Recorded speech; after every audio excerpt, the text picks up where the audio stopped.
সকাল আমার সোনা কিন্তু ঘুম থেকে উঠে পড়েছে। এখন বাজে ওই 6:45 মতন। তো আমার ছেলের 7:15 থেকে পড়া থাকে।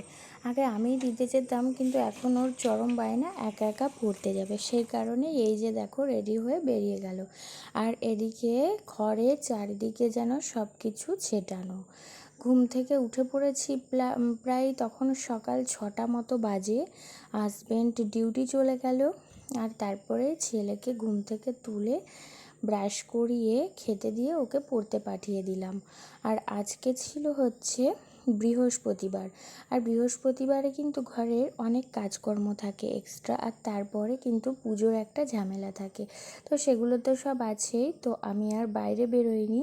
আমি ভাবছি ঘর থেকেই একেবারে সব কাজ শুরু করে নিই। ঘরের সব কিছু গুছিয়ে একেবারে মুছে ঝাড় দিয়ে মুছে একেবারে পরিপাটি করে তারপরে বাইরে বেরোবো। তো যেই মতো ভাবা সেই মতনই কাজ। আমি কিন্তু ঘর পরিষ্কার করতে কাজে লেগে পড়েছি। হ্যালো বন্ধুরা, কেমন আছো তোমরা সবাই? আশা করছি সবাই খুব ভালো আছো, সুস্থ আছো। আমি কিন্তু বেশ ভালোই আছি। নতুন দিন, নতুন সকাল, চলে এসেছি নতুন একটা ভিডিও নিয়ে।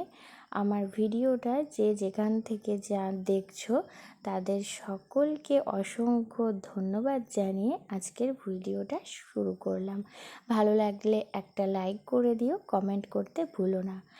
আর আমার চ্যানেলটি যদি তোমরা আগে থেকে সাবস্ক্রাইব করে থাকো তাহলে তোমাদের জানাই অসংখ্য অসংখ্য ধন্যবাদ। আর যদি সেই কাজটি না করে থাকো তাহলে চাইলে তোমরা আমার চ্যানেলটাকে কিন্তু সাবস্ক্রাইবও করে নিতে পারো।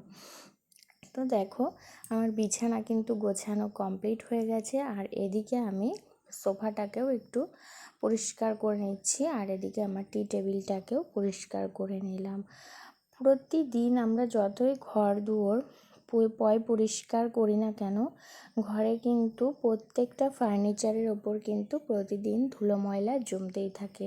তো সেগুলো যদি রেগুলারই একটু ডাস্টিং করে নেওয়া হয় তাহলে কিন্তু মাসের শেষে বা 2 মাস অন্তর যখন আমরা ঘরটাকে ডিপ ক্লিন করি না তখন কিন্তু আমাদের অতটা খাটনি হয় না।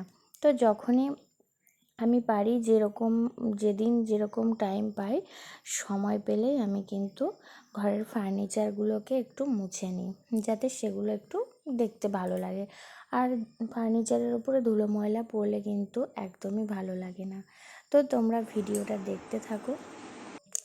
এদিকে আমার ডাস্টিং করা হয়ে গেছে। আর এখন আমি চলে এসেছি ঘর মুছতে। আমি কিন্তু বরাবর ঘর লাঠি দিয়ে মুছি, আবার মাঝে মধ্যে একটু হাতে না মুছলে হয় না। সব সময় লাঠি দিয়ে মুছলেও কিন্তু বেশ খুব ভালো একটা পরিষ্কার হয় না। কোনায় কোনায় ময়লা কিন্তু জমে থাকে। তো সেই জন্য আজকে ভাবলাম একটু সময় আছে হাতে। ছেলেরও স্কুল ছুটি, এখন গরমের ছুটি চলছে। তো হাজব্যান্ডও বাড়ি নেই, আর এদিকে ছেলেও পড়তে চলে গেছে। তো সেই জন্য আমি একটু আস্তে ধীরেই কাজগুলো করছি। বেশি যেদিন হুড়োহুড়ি থাকে সেদিন কিন্তু আস্তে ধীরে কাজ করতে পারি না। তো এদিকে দেখো আমি কিন্তু আমার ঘরটাকে সুন্দর করে হাত দিয়ে মুছে নিচ্ছি। আর টেবিলটাকে একটু সরিয়ে নিলাম। টেবিলটা সরিয়ে নিয়ে আমি সোফার তলা দিয়ে মুছে নিচ্ছি সুন্দর করে।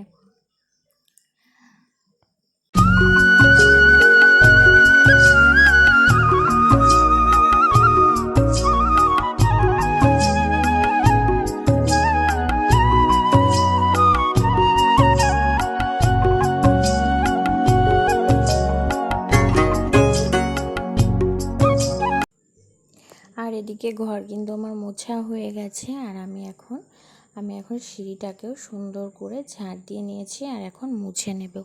আমার যেহেতু সিঁড়ির নিচে কিচেন, তো সেই কারণে সিঁড়িতে কিন্তু আমার তো রান্নাঘরে চিমনি লাগানো নেই এখনও পর্যন্ত। আমার বাড়ির কাজই পুরো কমপ্লিট হয়নি। তো সেই কারণে এখনও সেই রকমভাবে ঘর দুয়ার পুট্টি করা, রং করা, আর ঘরে এখনও অনেক রকমের কাজ বাকি আছে। দেখতে পাচ্ছ তোমরা, ইলেকট্রিক বোর্ডটাও এখনও লাগানো হয়নি, শুধুমাত্র ঘরে একটা বোর্ড লাগিয়ে নিয়েছি।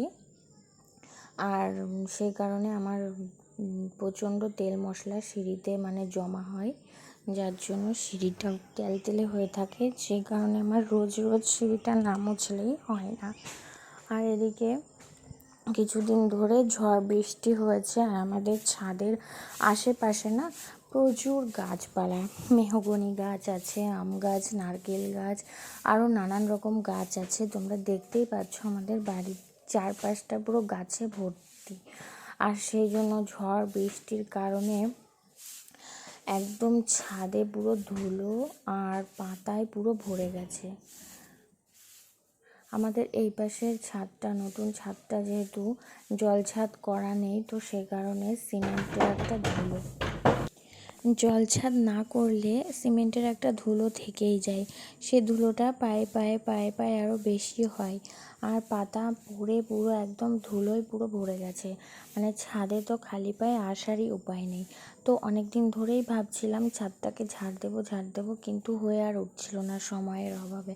তো সেই কারণেই আজকে একটু হাতে সময় আছে, তো ভাবলাম আজকে ছাদটাকে সুন্দর করে ঝাড় দিয়ে নিই। আর সব সময় যে কোনো জায়গা দেখবে নোংরা হয়ে থাকলে না নিজেরই একদমই ভালো লাগে না, মানে পয় পরিষ্কার থাকলে খুব সুন্দর লাগে।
এতক্ষণ তোমরা দেখতে পেয়েছিলে আমি পুরনো ছাদটাকে ঝাড় দিচ্ছিলাম, আর এখন কিন্তু আমি আগে আমি নতুন ছাদটা ঝাড় দিচ্ছিলাম, আর এখন কিন্তু আমি পুরনো ছাদটাই ঝাড় দিচ্ছি, যেটা আমাদের অনেক দিন আগে করা। এই ছাদটা জল ছাদ করা, এটা দিয়ে কোনো সিমেন্টের ধুলো ওঠে না।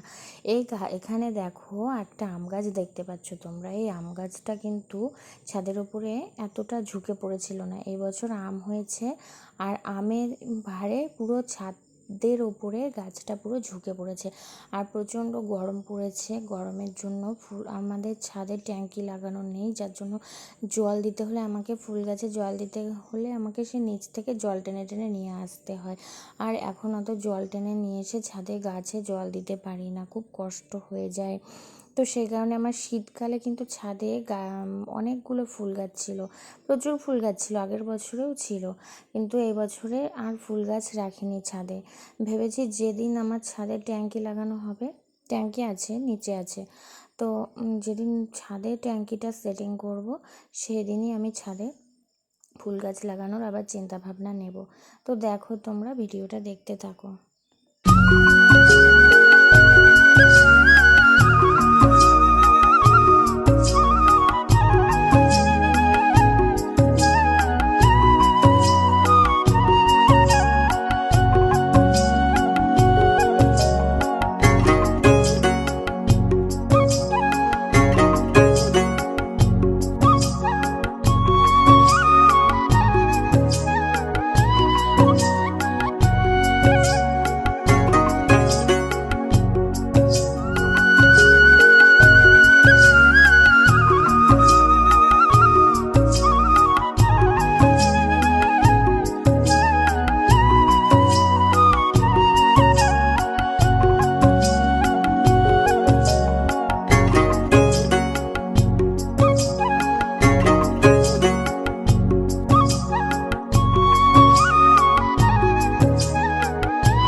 ঝাড় দেওয়া হয়ে গেছে, আর একটা আম দেখতে পেলে হাতে করে নিয়ে আসলাম। ওই গাছের আমটা প্রচুর টক, আর সেটা দিয়ে ঠাকুরের বাসন মেজেছিলাম, তারপরে উঠোন ঝাড় দিয়ে তারপরে স্নান করে নিয়েছিলাম। আর দেখো আমার স্নান কিন্তু হয়ে গেছে, আর আমি ছাদে জামা কাপড় মেলতে এসেছি।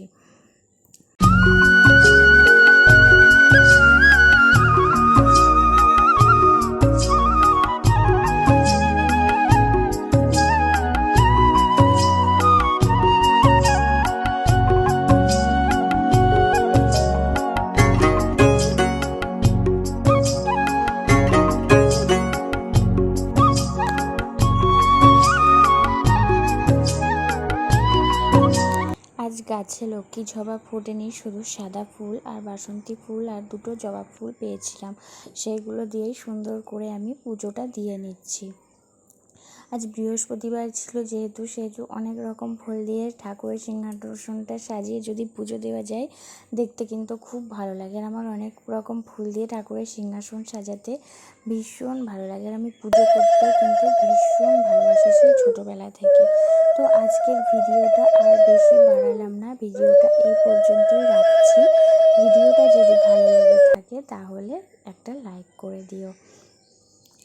আর আমার ভিডিওটা এতক্ষণ ধরে সবাইকে দেখার জন্য সবাইকে জানাই অসংখ্য ধন্যবাদ। সবাই খুব ভালো থেকো, সুস্থ থেকো, দেখা হচ্ছে নেক্সট ভিডিওতে। আজকের মতো টাটা সবাইকে।